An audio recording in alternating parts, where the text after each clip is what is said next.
Hello, calculus fans. We're back. I think this may be pretty dangerous for me because I'm digging this video deal. Okay, so since since taking the derivative of e to the x is so super simple, integrating it is just about as simple. Oops, am I videoing my email? Probably. Okay, big thing you got to watch for, u substitution. And in E problems, quite often U is the exponent on the exponential. So on number 19, the antiderivative of e to the x is just e to the x. But if we have e to any function of x other than just x, anything more complicated than just an x, we need u sub. U on number 19, I will let be 5x. That means the derivative of that is 5 dx. So 1/5 du will equal dx. This will allow me to rewrite this as e to the u, which is what I want. Totally legal to put du in for dx, as long as I tag the 1/5 in there as well. Best part of this, barely any work at this point. The antiderivative of e to the u is e to the u plus c. This is not a Taylor Swift. We're going to get back together. We're going back to x. 1/5 e to the 5x plus c. Remember, always check your antiderivatives by taking the derivative, which is good practice just for your e derivatives. You know, if you thought the answer to this was just e to the 5x plus c, take the derivative of that. You don't get e to the 5x when you take the derivative of e to the 5x. Okay? You need the 1/5 in there to make this work. Okay? No matter how scary it looks, remember, there's a way. There is some magic way to rewrite the problem as our rule. And this, dun-da-da, this is our official last derivative rule. Oh, integration rule. We have one more derivative rule. Integration rule. E to the u, antiderivative, is e to the u. Piece of cake. Even when it looks simple, it's good to tag it with a u sub. U is 1 minus x in this problem. Du will be negative dx. So the pesky negative is what we're going to have to watch for when we rewrite this. 4, not going to let it stress me out. Pull it out front. Throw the negative in so I can make the legal substitution. Dx comes out. Negative du goes in. Antiderivative.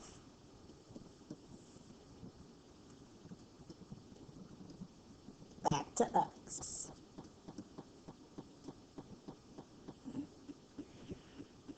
This is the first time I think I've taught this as the last integration rule. I think that's good because you don't do very much work.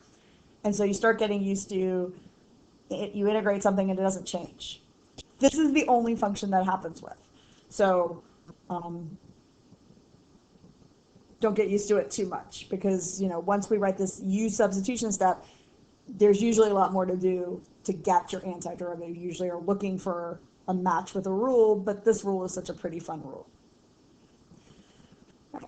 I'm going to skip 21, let you do 21. Trig on number 22. And if we were together in class, I would say, what do you think is going to be u? And hopefully somebody, it depends on what class we were in, would say u is b sine x. Oh, not sine x dx, excuse me. U is sine x, which will then make du cosine of x dx. And this is a beautiful substitution. Don't get freaked out. E ones can look really scary because they have all kinds of crazy stuff. But usually u is the exponent on e, and du takes care of all the extra stuff. E to the u plus c, or e to the sine of x plus c.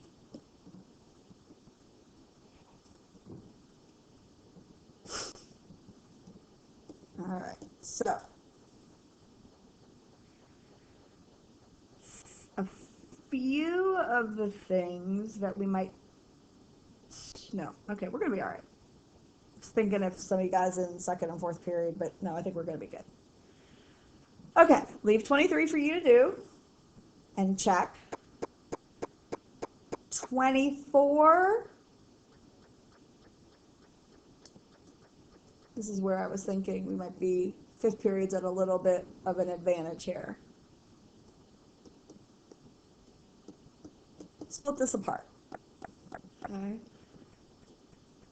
E to the 4x divided by e to the x plus 2e to the x divided by e to the x plus 1 divided by e to the x dx.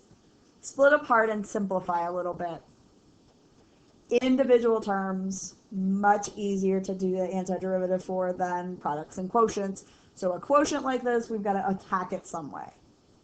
And this is one of our quotient tricks that we talked about, we reviewed in the day 3 notes that, I'm sorry, second and fourth period, you haven't done those yet. So stay tuned, we'll get you the two pieces back together. Okay. So simplify. E to the 3x. How did I get that?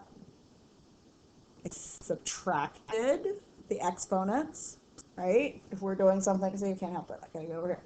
If I was doing something like x to the 5th divided by x squared, that makes x to the 3rd. So e to the 4x divided by e to the x is e to the 4x minus x, which, you know, is that, right?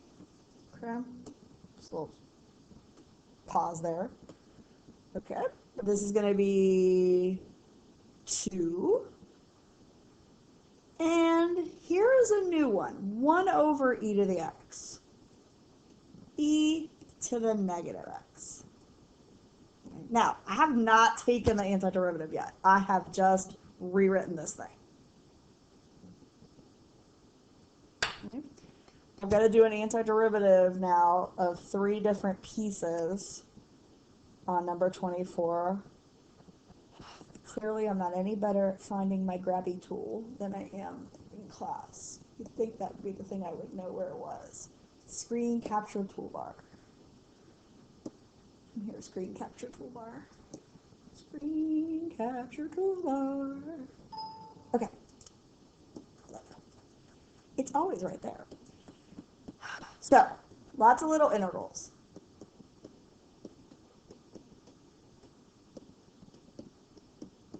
One of them super easy. The middle guy.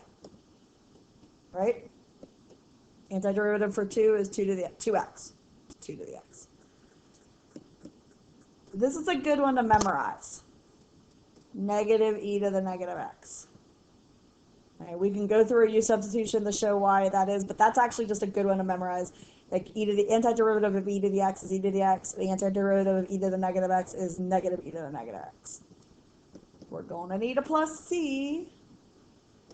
And this guy is going to be a 1/3 e to the u. So it's going to end up as 1/3 e to the 3x. I'm whispering. That's probably not good on a video.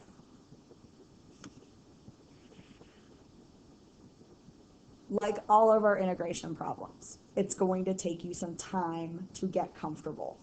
The more there's a trick to it, like splitting it, the less comfortable you're going to feel. You have to just keep practicing. Okay. Let's look at, let me see what else we've got here. Oops. Right, there's a bunch of stuff. Blah, blah, blah. Oh, I think that's it.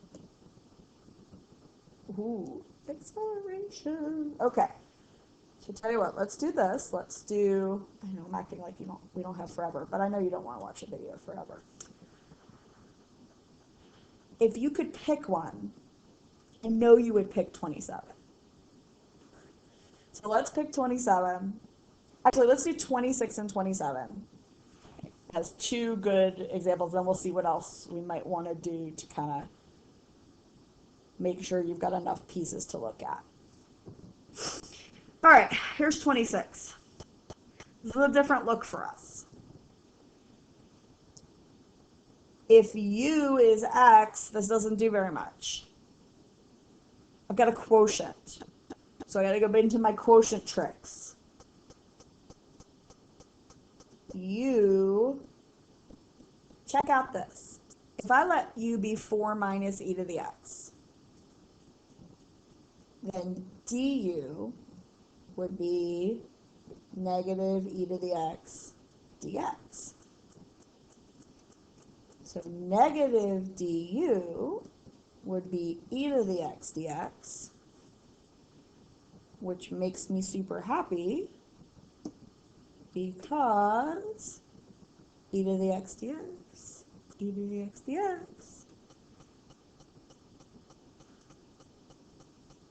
And just when you thought this problem couldn't get more fun, no, I'm not typing anything. When I do my substitution, there's my negative.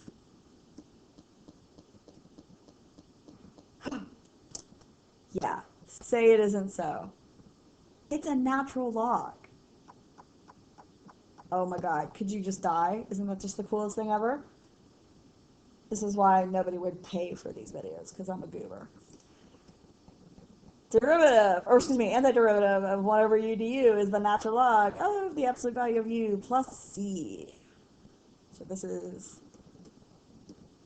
no, we're going back to our x.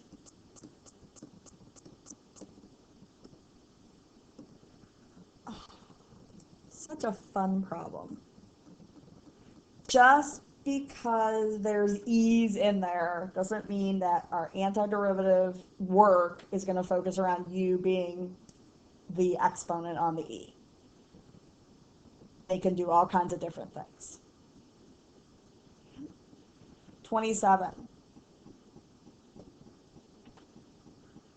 U is e to the x.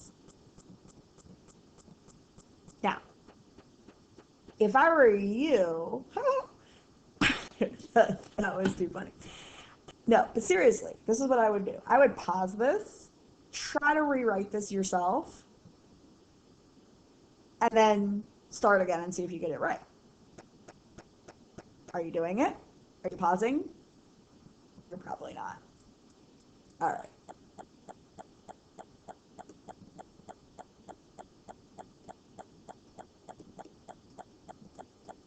See, we're going to get both of our e's taken care of here. U is e to the x, du is e to the x dx. There's my du. So this guy is going to be the sine of u. Now, choose. If x is 0, e to the 0 is 1. Oops, I should probably write that down here. Let's do that. It makes more sense when you're looking at it. Okay, so down here, e to the 0 is 1. So that's going to be 1. E to the natural log of pi. I know you probably died when you saw that natural log of pi. But remember, e, natural log, undo each other. Pi. E to the natural log of pi is pi. So my limits of integration now are 1 and pi. Taylor Swift, we're never getting back together. Antiderivative of sine u, negative cosine of u. Evaluated from 1 to pi. Negative cosine pi minus negative cosine 1. Unit circle. Cosine pi is negative 1 with another negative. So number 27 is that. And you're like, I don't know the cosine of 1. That's okay. You don't need to. That's a perfectly good answer. That's a great, oh, Apparently I'm no better on video. This is a great problem. It's got everything in it. It's got a little trig, it's got a little e, it's got a little natural log, it's got a little definite integral, Taylor Swifting. We got all kinds of good stuff. So, let me look and see.